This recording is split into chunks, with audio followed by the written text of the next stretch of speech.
इस खबर के प्रायोजक हैं Ruchi organics limited and ISO certified company Sarojini Nagar Kanpur.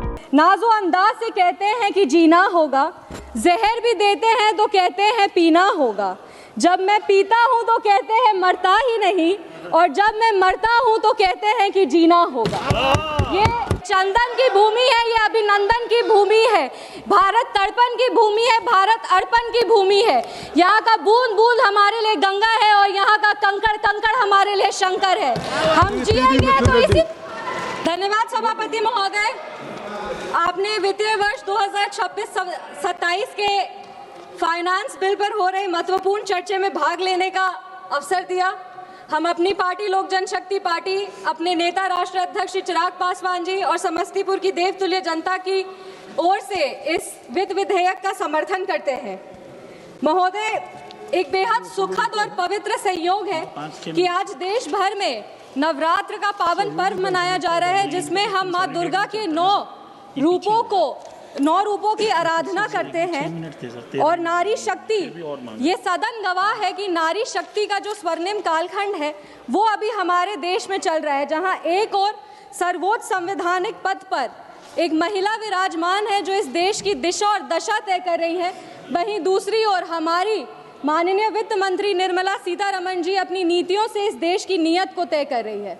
एक छोटे से ग्रामीण क्षेत्र से माताओं बहनों के आशीर्वाद से एक युवा महिला सांसद अपनी आवाज़ को इस सदन में बुलंद कर रही है, और वहीं पे जितनी भी हमारी माताएं बहनें हैं उनके आशीर्वाद से और जो सरकार जो है जितनी भी महिला है उनके सशक्तिकरण से स्वयं सहायता समूह जो समाज में महिलाओं को ग्रोथ इंजन बना रहा है, उसके विमेन लीडर्स को ग्रामीण क्षेत्रों में डेवलप कर रहा है। ये सबसे ये समझ में आता है कि हमारे देश में जो विमेन लेड डेवलपमेंट है उसका सही परिणाम आज देखने को मिल रहा है।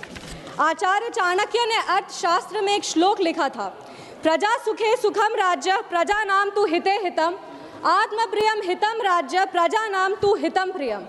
इसका अर्थ है कि नेता का जो सुख है वो प्रजा के सुख में ही निहित होना चाहिए और प्रजा के हित में ही उसे अपनी हित को देखना चाहिए।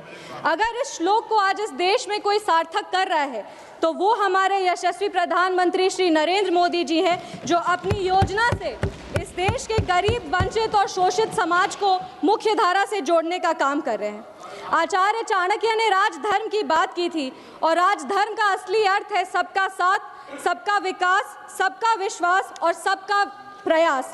और इसी विचारधारा के साथ पिछले 11 वर्षों से हमारी सरकार काम कर रही है। ये साल का बजट और ये वित्त विधेयक सिर्फ कुछ आंकड़े नहीं है या पन्नों का दस्तावेज नहीं है, ये एक आईना है जिसमें हमें एक विकसित भारत, सशक्त भारत और समृद्ध भारत दिखता है। ये आईना है जिसमें हमें बाबा साहब डॉक्टर भीमराव अंबेडकर के समावेशी सोच को देखने को मिलता है। ये एक आईना है जिसमें हम भारत रत्न जननायक कर्पूरी ठाकुर जी के सामाजिक न्याय को देख सकते हैं। ये आईना है जिसमें हम युवाओं की प्रतिभा को देख सकते हैं। ये आईना है जिसमें हम अपने सेना के अदम्य शौर्य को देख सकते हैं। ये आईना है जिसमें हम सरकार की प्रतिबद्धता को देख सकते हैं, जो इतने जियोपॉलिटिकल तनाव के बावजूद भी हमारे देश की जो अर्थव्यवस्था है वो आज फास्टेस्ट ग्रोइंग इकोनॉमी है और अर्थव्यवस्था इतने टर्मोइल सिचुएशन में भी मजबूत है।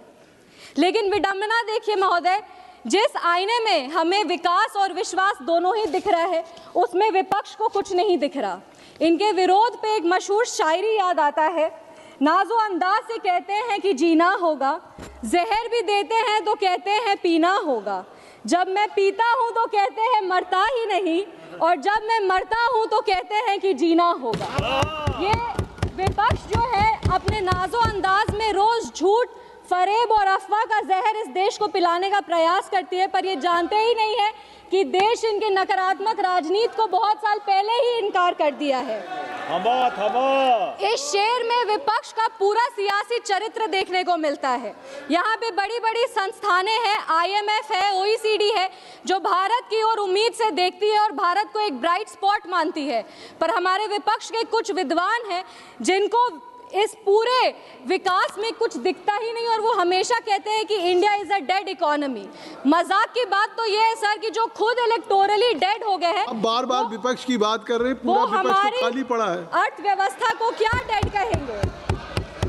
आप इस देश को जब डेड इकोनॉमी कहते हैं तो आप हमारे प्रधानमंत्री का अपमान नहीं करते, आप अपमान करते हैं उस किसान का जो रिकॉर्ड 350 मिलियन टन अनाज उगा रहा है। आप अपमान करते हैं उस श्रमिक का जो आज संसद भवन से लेकर राम मंदिर तक का निर्माण कर रहा है। आप अपमान करते हैं उस वैज्ञानिक का जो चंद्रयान को शिव शक्ति पॉइंट तक पहुंचाया है।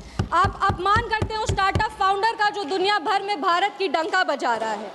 और हम गर्व से कहते हैं कि under the decisive leadership of our honourable prime minister Shri Narendra Modi ji, हम फ्रजाइल 5 इकोनॉमी से टॉप 5 इकोनॉमीज में आ चुके हैं। और ये सिर्फ और सिर्फ इसीलिए संभव हो पाया क्योंकि हमारी नीतियां जो है वो बोल्ड रिफॉर्म्स पर आधारित है, रोबस्ट इंफ्रास्ट्रक्चर पर आधारित है। इसी विकास का प्रमाण है कि हमारा बिहार भी आज आगे बढ़ रहा है। पिछले 11 वर्षों में बिहार में विकास परियोजनाओं के लिए लगभग 14.5 लाख करोड़ रुपए से अधिक की सहायता राशि प्रदान की गई है। यूपीए के कार्यकाल में मात्र 2.5 लाख करोड़ रुपए जो थे 10 साल में मिले थे।